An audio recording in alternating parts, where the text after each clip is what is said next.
New Thought Media Network. We are a global broadcast network of positive music, media, and entertainment, inspiring humanity's evolution along the journey of enlightenment and creating a world of love, peace, empowerment, and prosperity for all. New Thought Media Network. Positively inspiring.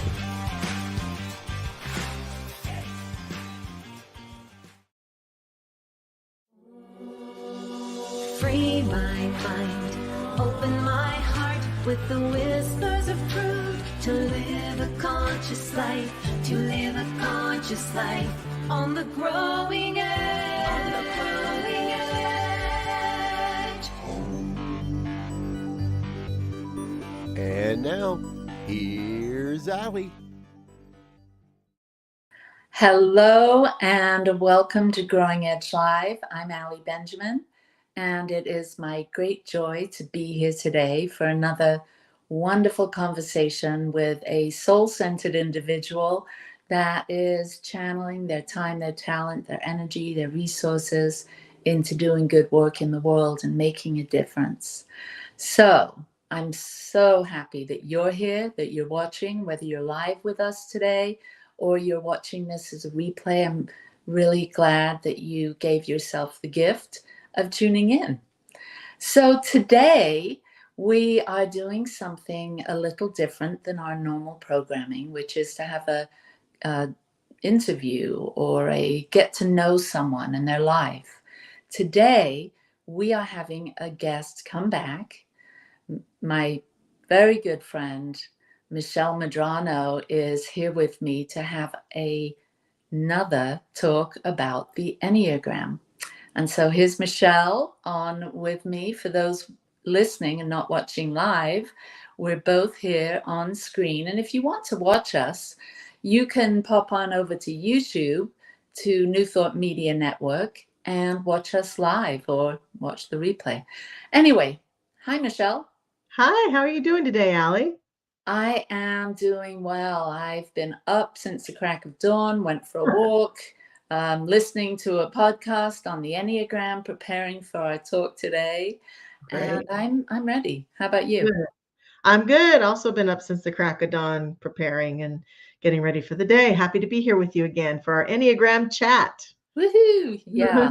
So we thought we're both of us, and if you listened in last month, you would have heard us introduce ourselves in terms of being Enneagram teachers. We just recently went through a beautiful year-long training with Michelle's mother, who's an Enneagram teacher, coach, mentor, that's been working with the Enneagram for well over 30 years.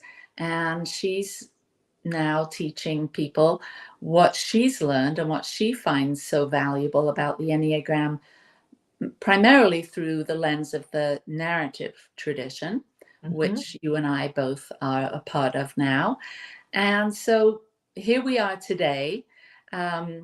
We are going to be basically talking about one of the wonderful parts of the Enneagram teaching, the Enneagram wisdom, which isn't specific to the Enneagram. It's a very universal concept or theory or notion that we are three-centered beings, that we have intelligence, not only in our brain, in our thinking, but we have intelligence in our heart, our emotional intelligence, and we also have our gut knowing, our body intelligence. And so we're going to explore these three centers of intelligence, mostly using the language of the Enneagram, but also because Michelle and I are both New Thought leaders, ministers, and teachers of the science of mind. We draw heavily upon metaphysics and our spiritual journey and understanding these different aspects of who we really are that are included in our essential nature, our soulful self, that we are head, that we are heart, and that we are body, mind, and soul. So Did I say that right, Michelle? You sure did. Yes. Do you Yeah. have anything to add to that about who we are as teachers that sort of intersect or bring in science of mind or metaphysical teachings, principles with this language of the Enneagram? Well, I think that the whole notion of this inner triangle has to also do with the law of three. And you see in many traditions the three, the Trinity showing up, that there seems to be something in the human um, intelligence and instinct that understands the law of three.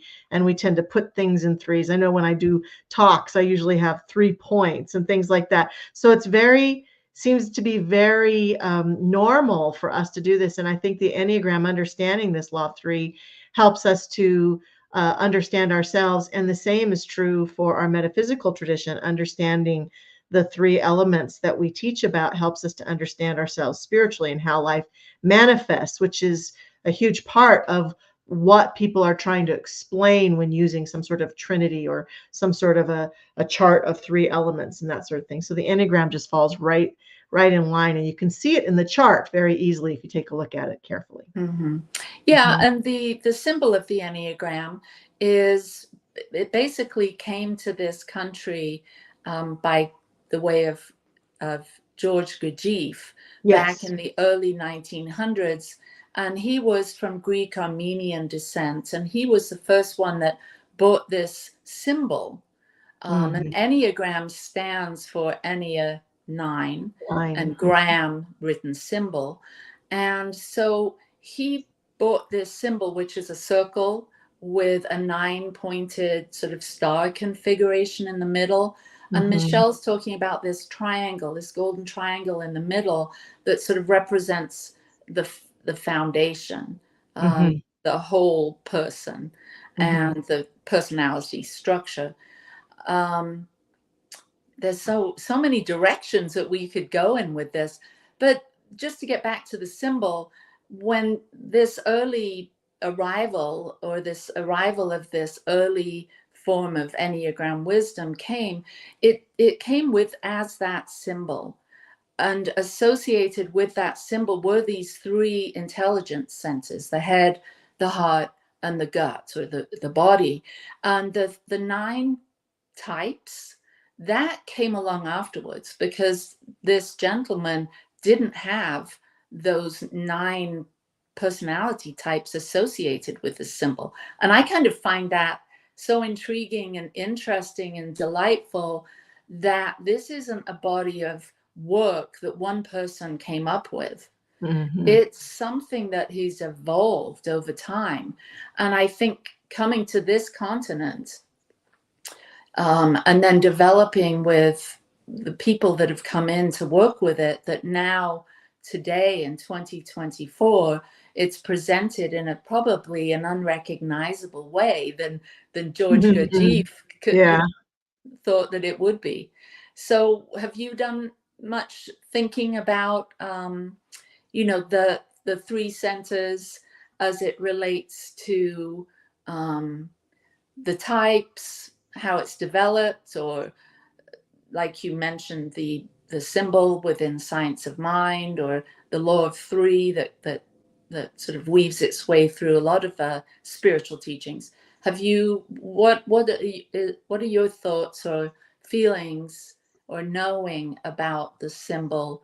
How did it land for you, knowing that you've been on this path for a long time? How did it first, and maybe it's just now integrating into your awareness? Well, I am still evolving my awareness of it. How I first came to understand it and how it still continues to work me is that, of course, that symbol, the only place, if you look at the symbol, that you see an actual completed triangle are the points that connect the 9, the 3, and the 6. And they represent different points in the different centers, 3 different centers that kind of guide the whole thing. And then you can see how all the other numbers also tend to have a relationship with numbers across from them in other centers. And I think that how it, being a 3 myself and watching my energy with my 6 and my 9 that I might have a relationship to, I can relate to those in terms of those centers, the actual centers. My 3 being in a heart center, right? And my 6 being in the head center and the 9 being in the body center.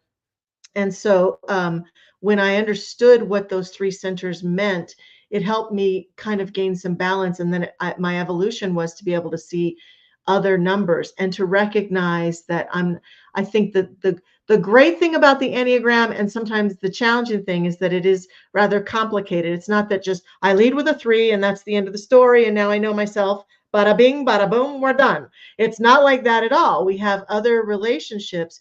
And then these 3 centers really help me feel when I'm in that place, when I'm really in my head and I'm really in that thinking it through, anxiety and heady stuff and what if this and what if that, then I can feel myself navigating to that 6 part of myself. And when I'm in my 9, more dealing with some of the other anger or rage or bodily, like my body, the more I developed and I'm aware of that 9, the more my body is connected and I can feel things in my body, like maybe a person who's leading numbers in the body type. And so it's like we all have this really developed, strongly developed area where the 2, 3, and 4 in the heart center, and the 5, 6, and 7 in the I see. I sometimes I switch them around.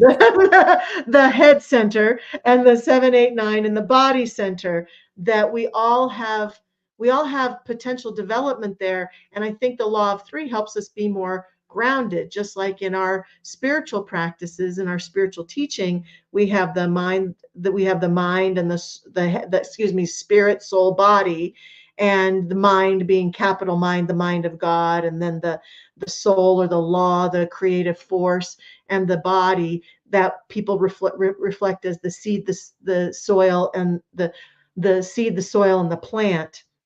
It all helps us to understand ourselves and bloom more powerfully with that understanding and that evolution. So I feel like that's been important for me in all of those realms. Yeah. Yeah. Mhm. So for those that have maybe not heard of the Enneagram or would like to know a little bit more about what these 3 centers are that we're talking about, why don't Yeah, we explain those a little bit? good And idea. yeah, so there are 9 types in the Enneagram typology or personality profiling system. And those types are divided into groups of 3. And so there's 3 types that inhabit the body center. Those are the 8, the 9, and the 1. There's 3 types that inhabit the heart center. Those are the 2s, the 3s, and the 4s. And then there's 3 types that inhabit the head center, the thinking center. And that's the 5, 6, and 7. So these 5, 6, and 7s are dominated by, and their worlds are shaped primarily through their ability to analyze and imagine and reason and rationalize. And so many people that's how they process the world, and they lean primarily on that center of intelligence. And most human beings rely very heavily on the head center, on our thinking. It's the thing that is, promoted most in our world, from when we're born to going to school, and all that we learn is basically through, especially here in the West, through our mind, developing the mind, and less is emphasized on how we're feeling or our gut instincts or Right. intuition. And so the feeling center, the heart center, the 2, 3, and 4, those types, people that lead with those types, they are the type that experience the world through their feelings, through their emotions, through their connections with other people. Mhm. And so they're more interested in that. that's not to say that a heart-centered person doesn't have access to the other two, but usually we have two of these centers that we predominantly lean upon and one not so much. Mm-hmm. And so to finish up the explanation of the three centers, the body types, this is the doing center, and they are more interested in the outside world and having some kind of sovereignty or control over what's happening in the world. And so they're more attuned to how they're feeling and what they feel inspired to do to sort of, well, and another thing that each of these centers has an emotional component to it. Right. And so maybe you want to talk about that a little bit, the emotion that sort of just under the surface there for each of these.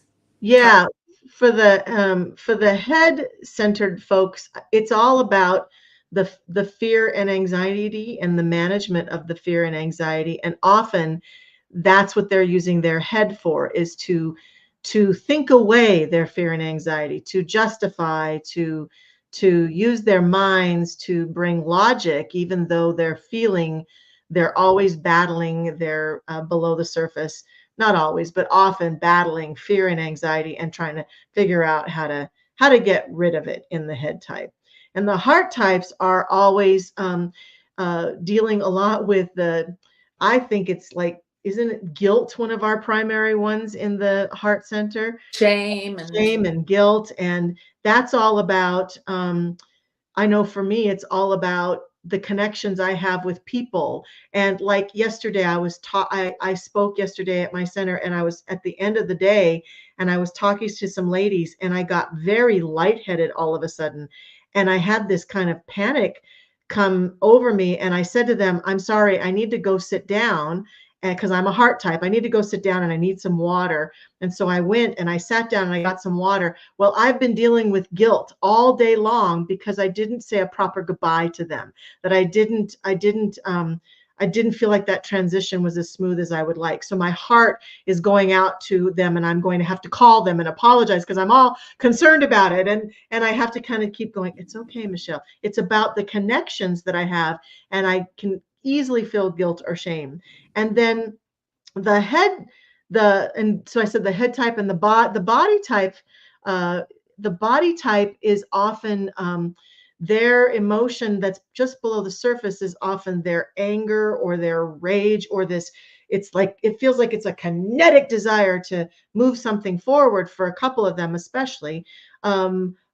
And at the same time, I've really been fascinated because I would say for me, the body type, my body energy that is the least, has been in the past somewhat the least aware in my awareness, that I've heard body types say, even when they feel their anger, or they see injustice, or they see something going on, they'll literally feel sick to their stomach, or they'll have some pang in their body that will cause them to be afraid that they're having a heart attack or something's going on, because that fear and anxiety is felt and processed literally through their body temple. And so they don't always know what it's about or how to express it, but it is always there. And so that's my articulation of some of those. Does that make sense? What would you add to that, Allie? Yeah, no, that's beautiful. Well, I think that I'd like to maybe talk a little bit about our development of each of these centers. Mm-hmm. You know, how, because it's nice to read, you know, a little blurb about these, and it makes a lot of sense when we consider that, yeah, there's this thinking part of me, there's this feeling part of me, and then there's this doing part of me. But let's maybe go a little deeper into, because I know that there's a healthy version. Yes. And then there's kind of the medium or everyday version of, you know, how we can be. And then there's the unhealthy. And so let's maybe talk a little bit about the head center, and you and I have both studied the science of mind for a long Mhm. time. So Mhm. we understand that there's sort of a surface aspect to the mind. And Mhm. then I think what this Enneagram journey, if we want to use it as a guide for a spiritual journey or to go deeper, do some personal development, we can see that there's more than just the surface mind.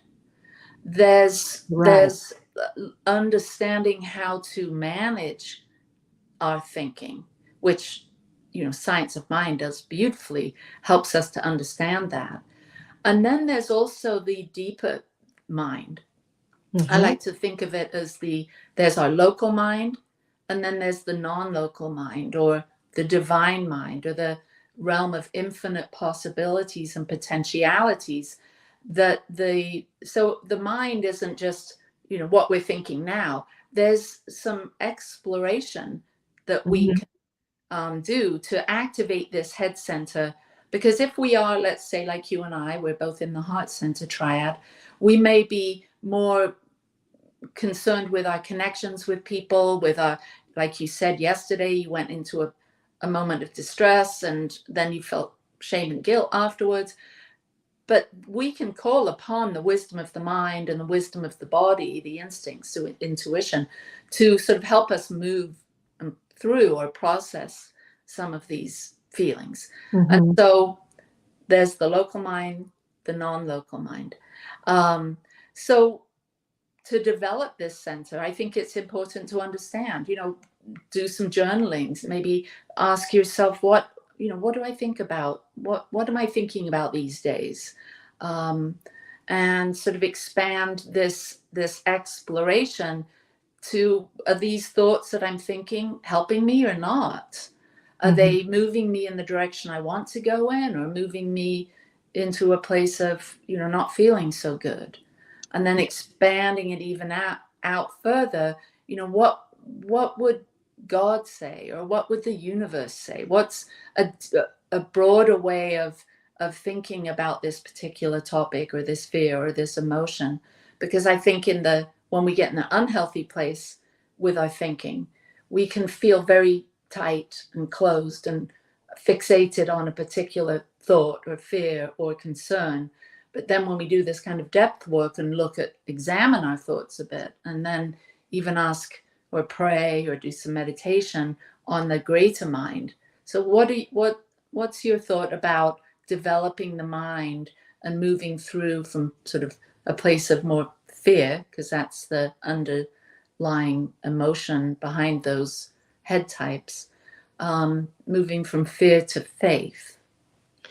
Well, I think you have described it very well. There's one part that I would put in the middle that I think is so elusive to people who are practicing our brand of spirituality, and even who are working with the Enneagram. And that is that we think we know what we think. But when we describe the mind, and you're talking about the thoughts I'm having, there's that deeper mind that's below the surface. That, if you think about it, just imagine that the mind is like this vast video recorder that has recorded everything we've ever said, done, thought, experienced, decided. And the brain in our current evolutionary state does not have the capacity to store, like a computer, to store everything so that we can access it at any time. So the brain and its efficiency has created, of course, we know about mind science, the deeper mind that has the long-term memories and the short-term memories. And then we are using most of the time in our conscious awareness, I've heard it estimated maybe 85 or 15% of our brain's capacity. So the thing that eludes us all the time with all of this when it comes to learning about ourselves is we actually sometimes arrogantly think, well, I know what I think about that. I know what I think about that, because we just think, I don't have any negative thoughts about money. I have no negative thoughts about money. But we've completely forgotten, naturally, because the brain has supported us, of some major thing that was going on when we were maybe 7, 8, 9 years old that was very stressful about money. And if we are a head type, we won't want to remember that. So we'll think, all I have to do is affirm a good thought. I am happy and abundant, and I always attract money. But all the while, that memory is running the show because it's below the surface. And so in our teaching, we have to understand that thought, the word mind, the word thought, is inclusive of even these deeper places, the 85 to 90% of our thinking. And sometimes when we can't get, it's not that everything that we approach is in that deeper mind, but sometimes the more sticky ones are, the challenging ones have some leg or some energy in trauma or unexpressed emotion or fear or anxiety that we experienced when we, many years ago, that is anchored in and is still influencing our thoughts, and we don't even see it consciously. We think all we have to do is just think a happy thought and this will go away. And honestly, many times that's true. It's like a garden. I see it like a garden. And sometimes you can pull that weed out and it's like, oh yeah, I'm changing my idea. I don't want that anymore. You can use an affirmation or a one-time prayer and bam, something changes. But the ones that are challenging are usually lodged in the deeper surface of our consciousness. And how that shows up in the Enneagram, I think, is somewhat similar in that we have, because of where we lead with, we have habitual awareness of ourselves in that one realm, and not as much awareness in the other realms. And so if we're forgetting our body, for example, we're thinking nice thoughts and maybe we're working on our emotions in therapy, but we're not paying attention to our body at all, what will happen is that the body, the physical body, literally will call our attention to it at some point, and that might look like disease or illness or pain or challenge in the body, which we get angry about, but is often the body saying, hello, I'm here too, we need to be balanced. Or conversely, maybe we're really into our head and we're keeping ourselves really excited and energized and thinking happy thoughts and working out and eating our greens and taking our good foods in and eating our smoothies and all that stuff, but we're not dealing with our emotional body. We're not dealing with our heart. And then suddenly we have some emotional upset or breakdown, and it's totally foreign to us because we haven't balanced ourselves. So I think in both of these realms, the wise person learns to understand there's more to this than initially meets the eye. And I've got to be willing to do that deeper work to understand myself, to know myself, and to change anything about myself or my life that I want to change. That it's the going deeper that's really important.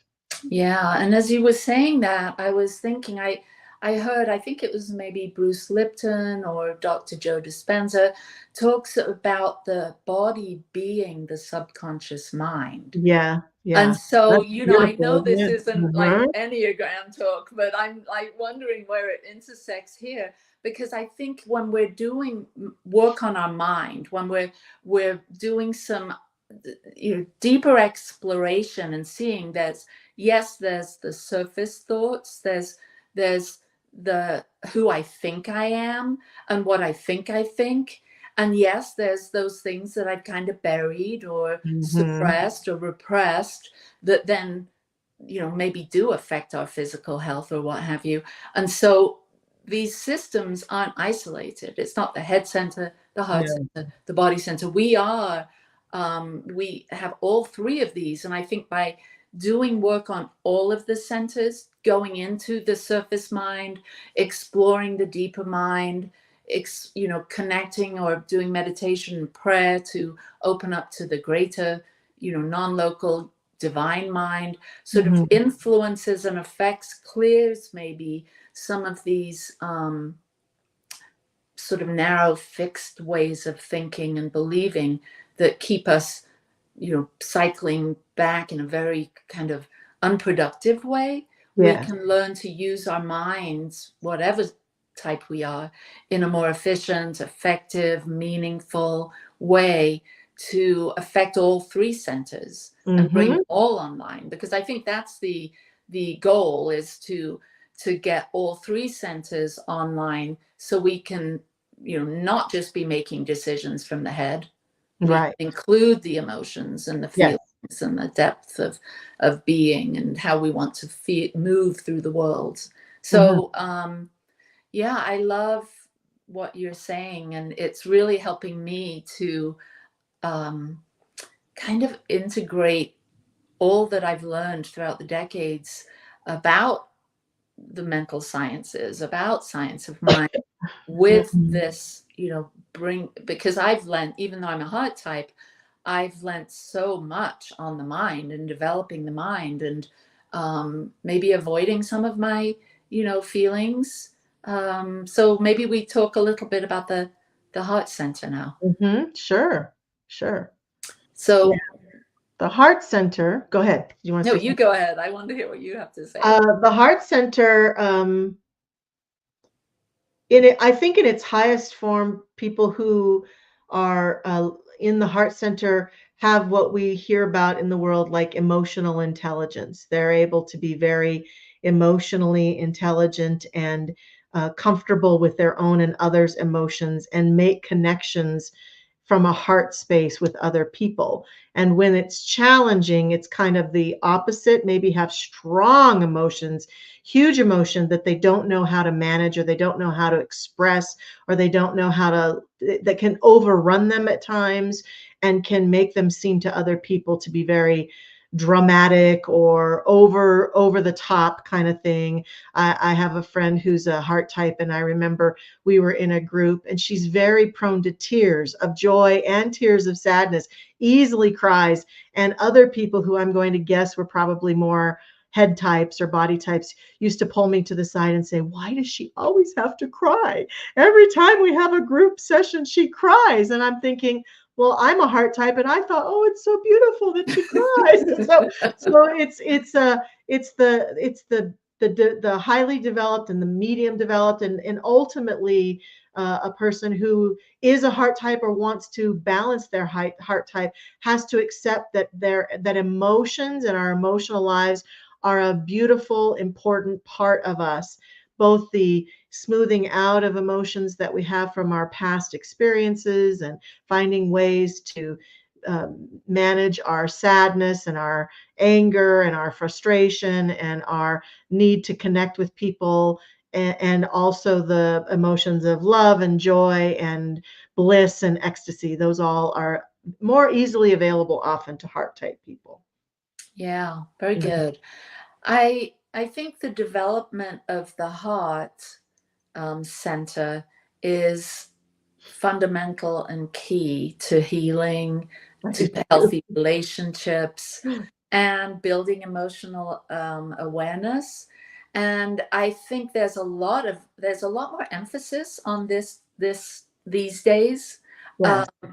but when I first came into Science Mind, we weren't really giving ourselves permission to experience the full spectrum of Mhm. our emotions. And I think there's four primary, which is anger, sadness, happiness, and fear.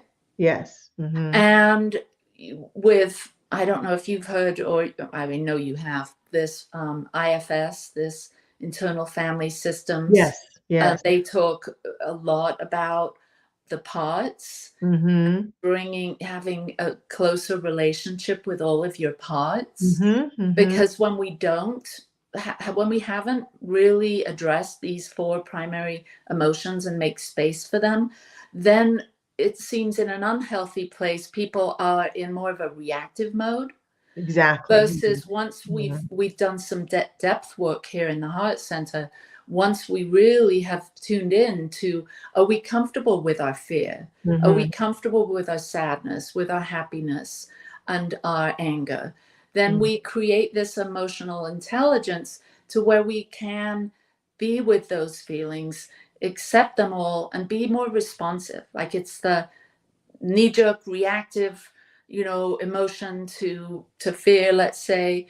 But when we've done a bit of depth work here around this emotion, our emotional intelligence, we can then sort of pause a bit, feel that emotion, activate the mind a little bit and the body, and just really sit with that, and then respond in a more elegant and graceful way. Right. That's one of the things that I've found in working with the Enneagram myself. And I'm new to the Enneagram. I've only been looking deeply into the Enneagram for 2 years now, but it has really impacted me and my relationships with my family.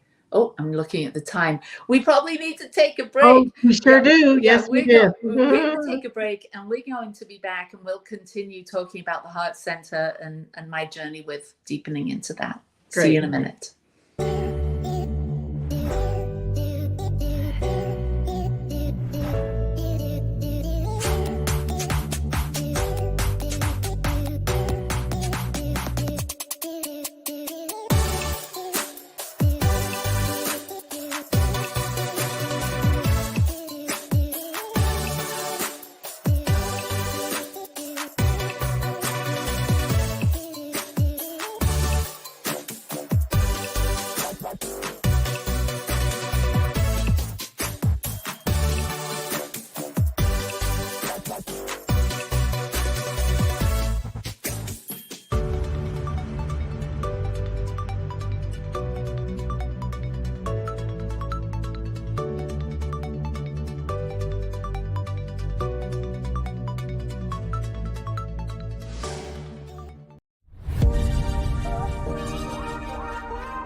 Please help us say thank you to our organizational sponsors, including the Hefferland Foundation, Affiliated New Thought Network, International New Thought Alliance, Science of Mind Archives and Library Foundation, Center for Spiritual Living Denver, Center for Spiritual Living Midtown, New Thought Philadelphia, Planned Happiness Institute, Summit Center for Spiritual Living, One Heart Retreats, Center for Spiritual Living on the Lake, Unity Kitchener, Unity Spiritual Center Ottawa, Om Center for Spiritual Living, Satya Center, Begin Within Ministries, Center for Spiritual Living North Jersey, Unity of Savannah, and the Center for Spiritual Living Seattle, as well as all of our individual donors. Thank you for being part of the New Thought Media Network. Please like, share, and subscribe. New Thought Media Network, positively inspiring.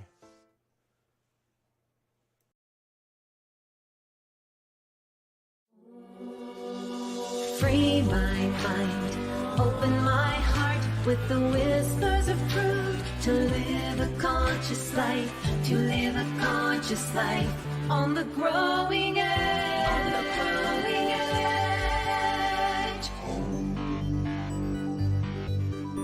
And now, here's Allie. And we're back, Michelle and I, having an Enneagram chat.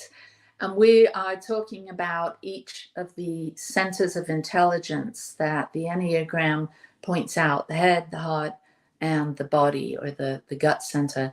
And we're talking about the heart center and how we can gain some emotional intelligence. And I was sharing that ever since I've learned about the Enneagram and have understood my type, and I lead with type 4, I've been developing this idea of how to connect with my loved ones from a more mature, emotionally balanced, mentally balanced, physically balanced place. And understanding that we all have an opportunity to extend some grace and some compassion to everyone in our life. And I think this is what this center, the heart center, really helps us to develop, this emotional intelligence, so we respond more out of it from a place of wisdom, of compassion, um, when we're in relationships, because we're not all the same. Mm-mm. We don't all, have clear and constant access to, let's say, our heart center or our body center, our head center. And so we're all of us are in a constant evolutionary phase or circle or spiral of development. And I think learning about our hearts and learning about how to process our emotions, how to be with them, to not overreact when maybe somebody else is in distress, or not push away if, for some of the types, some people are very avoidant of heavy emotions. And I think doing some depth work within the heart center here, we can learn be to expand our capacity to have emotional resilience, to be able to sit with people, our loved ones especially, that are going through challenging times, or maybe need some help in finding their voice as far as their heart goes. So how about you? How's your journey with developing in your heart, and what have you learned? Because you are a heart type, and so am I. Well, I could probably talk for a long time about my own development in my in the heart type, and I do think that if I were to type new thought, I would say new thought is a head type organization, and that we have struggled in our teaching because people want to do spiritual bypass, and so if something negative or upsetting occurs, there's a misunderstanding that says from our new thought ideas that, well, you just think a happier thought, or you just ignore it, or you just don't think about it. And that's not working for us. It's not working for humanity. But I also would say that in the world of most humans, there's also a desire to avoid the emotional stuff, that it's better to just think things away, or just push it all down if you have strong emotions, or you have an upsetting childhood or upsetting past. If I just push it down, it will go away. And so, as I've shared my history here, I know that part of my development of myself as a heart type is having someone in my life who urged me and cajoled me and bullied me to push down my emotions for a long time. And so then when they came up, it was almost like a boomerang effect. I was very emotional, and continued to this day to feel joyful to have rediscovered my emotional body. And so it was pretty easy for me to identify myself in those three different types. And that's one way people can actually identify themselves in the Enneagram, is to think about which of these three modalities are you the most comfortable in.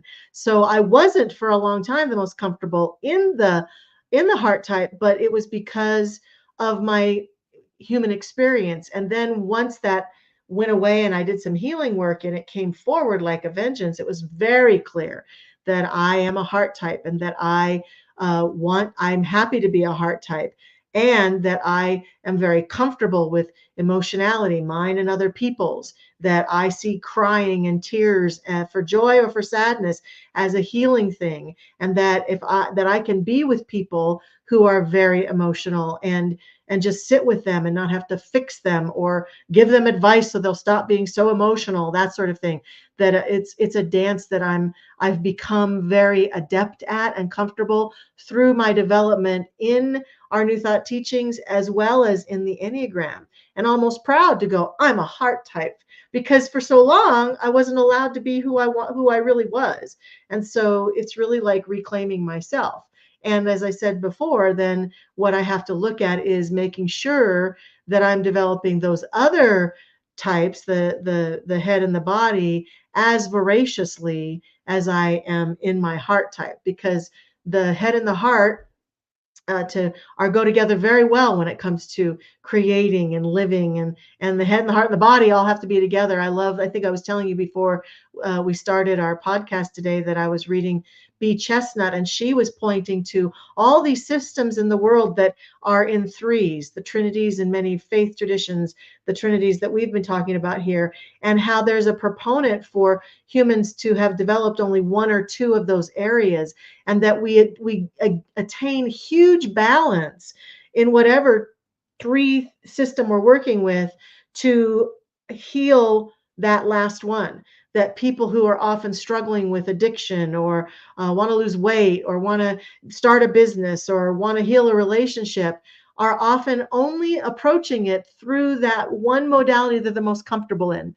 Maybe all they're doing is thinking about it. They're in their head, or they're having anxiety about it, and they're trying to manage the anxiety with their head, and they haven't developed their heart, or they haven't allowed themselves to develop their body. And that a lot of times in the work to develop those areas where we're a little less strong, we can attain a greater balance, and any of those areas can improve tremendously. So I think I have really focused on the heart, and I have focused, and I have some great head energy, and I've had to really focus on embracing my body and discovering that, like some of the body types, a lot of my inner life does communicate to me through the body. That I have very active stomach. Like anybody who knows me will say, if I start to feel anxiety or fear or upset, I feel it right in my stomach. And so awakening myself to, oh, I'm really feeling that in my stomach. What's going on with I'm having fear right now. I'm anxious about something. I'm into my six where I'm trying to assess risk, and I'm trying to figure it out, and I'm trying to avoid something, or I'm trying to do, and then it kind of has its connection to my belly, and I can go, oh, okay. And so I'm learning to sort of manage myself from that place of understanding all three of those. Beautiful, Mhm. beautiful. Well, let's dive in a little bit to the body center, Yes, the and then body I'd like to center. share some really easy ways, or not easy, but ways that people might activate these centers for themselves. Right. So the body center, I think, is the less known about. Probably. Mhm. It's I think that I can speak to us being here in the West. Our Western focus seems to be mostly on our feelings and our thoughts, or Yes. our intellect, Body forgetting the body, right? and forgetting the body, Mhm. and the wisdom it carries. And I think the body types, they have a greater way of sensing where they are in space and time. They Mhm. have a greater, it's like the evolutionary cycle of animals. And our brain too. You and I were reading an article about the brain, and I think this body center is the first one that probably gets developed when we're in utero. This Mhm. body center, our instincts, and I think mankind, or humankind, is supposed to be at the top of the food chain, but I feel like we're there at the top of the food chain, but we've developed our emotional and our mental sensibilities, but not so much this body, this instinct, our primal gut knowing. Mhm. And I think that this can be developed. I know for me, I do a lot of movement. I walk every day, and that helps Mhm. me get out of my head and my heart, and gets me into a grounded sense of being here, being human, being present. And that's something that wasn't always important to me. And Right. so I'm developing that now, learning to tune in to my body's wisdom. You and I both did a module of work in our training with the somatic Enneagram with Mary Mhm. Gilbert. And Mhm. she's someone that teaches something called the somatic Enneagram, where she's bringing awareness to us of our body's wisdom and how to tune in, because like we talked about earlier, the the subconscious mind, or those thoughts that we don't have clear and constant access to, get lodged down into our body and can become trapped, stale energy, lethargy, Toxic. toxic. And so being able to maybe through a meditation or through some kind of guidance from a practitioner, we can learn to tap into some of these buried feelings that are very somatic, that are in our body. And I think by just exploring this, we can build more body awareness. What are Absolutely. your thoughts on the body center? Yeah, I think that that people who are leading in a number that leads from the body center are exactly like you've talked about, very instinctual, can't always explain the knowing that they have, would say they have gut awareness. I just know in my gut. They might say that a lot. They might have certain tells in their body when something's not right. Like I feel a little tingle on the back of my head or something like that, that they're very attuned to, that they have a really powerful sense of that. And it also is where they can when they're developed, highly developed and aware of it, they can use it really powerfully. If not highly developed and awareness of it, in the less developed, it can show up as just a sense of illness or not feeling well or always struggling with their body in some way. Not everybody who struggles with their physical health is necessarily leading from a body type, but sometimes I think they are, because there's not an awareness or an acceptance or a working with the energy of the body in a healthy way that's trying to say something. And everything that's going on in the body is trying to say something, or they have, as you say, trapped emotions. So I think that can happen a lot. And the body types also, I've been fascinated to see those words we discussed earlier that are kind of below the surface for the body type, which have to do with that energy of that movement forward, that compulsion to move things forward. They can be very, very intense beings who want to move things forward, or intensely out of touch with their body at times too. Like the 9 can be very out of touch with things. So that's another complication that we can get into with the 3 different types someday. Yeah, and I think that there's the 8, the 9, and the 1 that exist in this triad, and all of them have just below the surface or easy access to anger. Right. This frustration that can come, and I know that, and maybe we should save this for another episode, like actually get into each type and how they deal with this, and so we'll probably do that. So this need to have some sort of control, or move, like for the 8, it's control or trying to get justice for things that aren't right, or so it's really focused outside, and the manipulating matter, right? Right, involving the physical world around them, their space, and maybe the people in their space. The 9s are the peacemakers, and they're interested in maintaining harmony and flow. And then the 1s want to make everything just the way they want it. They want to make things right. And so these body-centered types are really focused on their surroundings. And they're connected to that urge to do, to fix, to withdraw, to respond, to react, to whatever it is. And that's not so much like we do. We feel it. We have emotions, so that it's a more complex. I'm thinking it, with the evolution of the species, this instinctive part of us, this urge to move, to do, is primary. It's that less developed and more knee-jerk reaction, where when the heart center types come into it, there's emotions involved. So we may be not as quick to react. And with the head types, I can imagine maybe they're even less, because there's a lot of thinking involved. I don't know. We'll have to explore a little bit more into this and have another discussion. That would be great.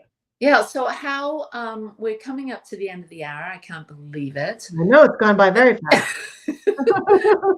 So what can we give our viewers maybe a little bit of homework or some tools that they may take out into their lives to develop these three centers of intelligence so that they can make become better at discerning, making choices more elegantly in their lives? I think So we can, and I think you led that effort a minute ago by saying you had some homework. So I think tell us what homework you have, and I'll support you in it. okay, so yeah, and this kind of is my way of blending what I've learned with science of mind and Mhm. the Enneagram and doing some. Your mother, our teacher, always says when she's doing a meditation to go in and down. Down. Mhm. So we close our eyes, take a few centering breaths, and go inside ourselves and down. And I like to go down, deep down into the belly, and Mhm. first do some grounding, maybe visualize roots and connecting that way. And so this activation is more of a meditation or a self-guided process to tune into the body center, the belly center, and really get a sense of the local body, your local body, and then expand it out to the greater body and Mhm. feel presence, like your presence, and then the presence of simply being a part of this grand planet and this big life that we're all a part of. And then maybe do some journaling on what you experience with feeling what it feels like to be in a physical body, to be present, to be a part of this one life. I like to think of that as in relation to the divine. This is omnipresence. Beautiful. And then moving up to the heart to explore those feelings, the local heart, the hurts, the anger, the sadness, the fear, the whatever the emotions are that come up. And rather than from a feeling those feelings, more of the observer space, kind of Mhm. just examine that, and quickly before we jump off. And then in the head, there's this sense of what am I thinking? What are the heavy thoughts? But what are the light thoughts, happy thoughts? And then the merging and the blending with the greater mind. And Mm. drawing from that place of open-mindedness, I think of the Buddhist teachings like beginner's mind, open Yes. mind. So we're not fixed and narrow, we become broad and expansive in all areas. Beautiful. Any one last thing to add, Michelle, before we jump off? I would say if any of our listeners want to just allow themselves to feel the one area that they maybe feel the least connected with, and try just doing some journaling with themselves about what am I really feeling, or paying attention if I know that I'm not very heart centered or I'm afraid of my emotions, just kind of focusing on it. That's all it takes is some focus and intention to feel into it. Or if I'm not very body centered, just take a deep breath, like you said, and just feel, what is my body wanting to tell me today? Mm-hmm. Can be very helpful. Mm-hmm. Well, thank you, my friend. Thank you. This has been fun. Yeah, it has been. And thank you, everyone, for watching. Thank you to New Thought Media Network and the Satya Center for sponsoring this episode. And I will see you next week. Mwah. Peace and blessings. Lots of love to you wherever you are. Free my mind, open my heart with the whispers of truth. To live a conscious life, to live a conscious life on the growing edge.